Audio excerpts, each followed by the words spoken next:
All right, so Leopold is definitely one of the more, I'd say, polarizing characters in the Black Clover fandom, because I feel like people either feel one of two ways about Leo. They either absolutely love him a ton, like he's like one of their favorites, great person, great character, all that good stuff, or they think he's super meh, super mid, not that great, overhyped, secondary rival, Kiba clone, Yamcha clone, all of that kind of stuff. But I feel like the one thing that a lot of people can agree on is they all want Leo to like be that next thing or kind of succeed or have his moment, which is really weird. I feel like there's not a lot of characters just in series in general that get that same kind of polarizing effect. And I feel like Tabata has set up Leo really, really well multiple times throughout the series, and I kind of feel like every time he more or less fails, might necessarily set that up for what may be coming next for Leo. Now, the thing with Leo, it kind of takes away from his character though, or that takes away from him, which is why I feel like a lot of people might feel more of a negative way towards him.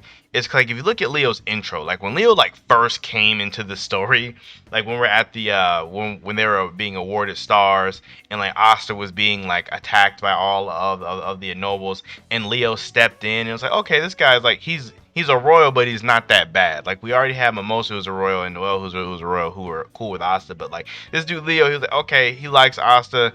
He he declares, Asta is going to be his rival, and so far from like just seeing how royals are, well, okay, all the royals are impressive. So by association, Leo should be impressive.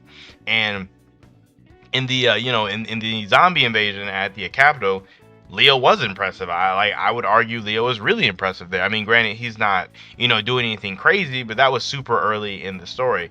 Him and Asta had that amazing back to back moment where they're fighting for their lives. Like it really showed a nice parallel between him and Asta, seeing as they have very similar mentalities and like similar goals, as they both want to be the Wizard King. They both want to grow stronger. They both want to emulate Fuegolion. Great stuff there. It's really, really good stuff for Leo. But then we even get more of that leading into the volcano training. He's also there with them, getting stronger, getting more powerful, leading into the crystal exam.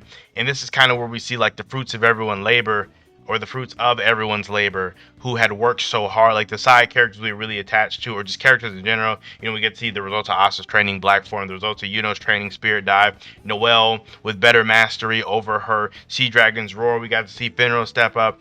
But it was really weird because Leo, who was on the same team as Finro, really didn't get any shine in this moment at all. And I feel like this is honestly when the descent of Leo really started to happen, was in the exam. I kind of feel like him not really doing anything in the exam was kind of just like whatever. And not saying that Leo needed to make the Royal Knights. I'm not saying that Leo should have made the Royal Knights to be a better character or be anything important. But I feel like just his lack of any character development at all in this moment kind of hurt him. And even afterwards, like we didn't really even get to see how he felt about not making it. I mean, granted, you could argue that no one cares, That's fair. which is fair.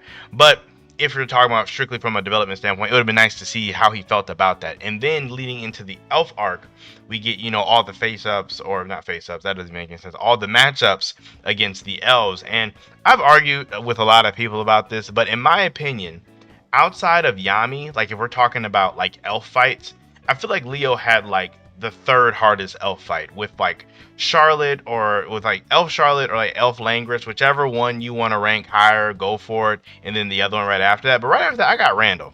I mean, Kivin was tough, don't get me wrong, but I feel like Kivin's thing is more of a matchup thing with the whole compass magic. That's a whole nother topic though. I feel like different mages would match up significantly better against her than say like Nozel, who's really, that's like his worst matchup that I could easily think of.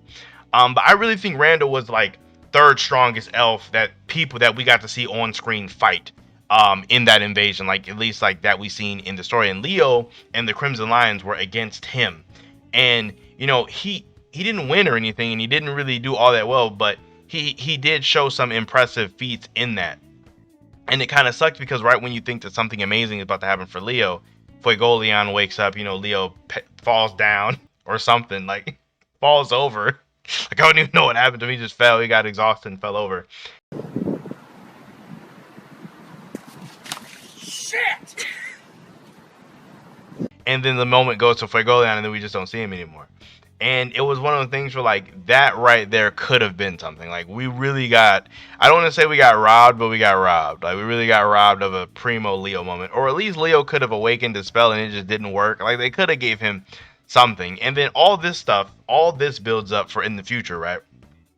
We get Leo in the Heart Kingdom. I love how the anime did it because we didn't get really much of it in the manga. Like we got a couple panels. This was like COVID time, so we really weren't getting like super in-depth chapters. But I love how the anime did it because it really showed off his conversation with Floga, really going deeper into Leo's character and a lot of stuff that fans had always assumed and that Leo may have like touched on very briefly with how he feels inferior to his siblings, seeing as how amazing and naturally talented that they are. He feels that he himself isn't naturally talented and that he's, doesn't even compare. He's like always in their shadow, which is good stuff. This is really good stuff for a character. And it's one of the things where Leo doesn't realize how talented or how impressive he already is because he's looking so far like ahead of himself, that like he himself at the age he is right now is probably way stronger than they were at that age, but he doesn't really realize it.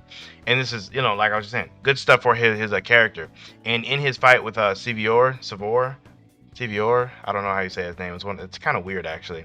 In that fight, we got to showcase a lot of how he has grown and a lot of how he, took advantage of what his own strengths were and like capitalized on those. And it kind of sucked because I feel like a lot of people kind of just overlooked it or brushed it off at how good this was for Leo's character and how good it was for Leo just as being like a more powerful character as well. I feel like a lot of it kind of got brushed over like, well, he just did more profound spiraling flames. He just did more spiraling flames. Then it's like, I get it, he does the same spell, but I mean, a lot of people kind of do the same moves over and over again. Like, I mean, does Spirit Storm like a million times. Like, no one is really saying much about it. Or Noah does Sea Dragon's Roar all the time and no one really says anything about it. But when it's Leo and Spiraling Flames, it's like a big deal, which is so odd to me. It's so, there's definitely some character biasness there from, them being the main three and Leo being secondary. But just like, Leo does get a bad rep on that one. That one's not even a fair argument, honestly. The fact that Leo doesn't really get to showcase of like, he doesn't really get to showcase effectively how much stronger he is. It's like when Leo shows up, it's like, oh, I got stronger. And it's like, well, like, where are you strong? It's like, oh, I got this big move. And it's like, oh, okay. It's like, whatever. And it's so weird. It's so weird how Leo gets that kind of rep, but not really everybody else. So I really feel like Leo gets a harsher treatment also than a lot of the other characters in Black Clover, which it honestly isn't really fair. It really isn't. And currently in the story, if you are like an anime only, this is kind of where we start to get a little spoilery. I do appreciate you for being here. Don't get me wrong, I appreciate you, but this is where we're going to start to get spoilery. So this is your moment to leave. But in the manga, we are currently like in this full-on Spade assault, and the Heart Kingdom group is there. The only person that we really know, or only couple people that we know where they are Gaja, Noel, and Luck are, all in the Majecula fight, and we don't know where everyone else is.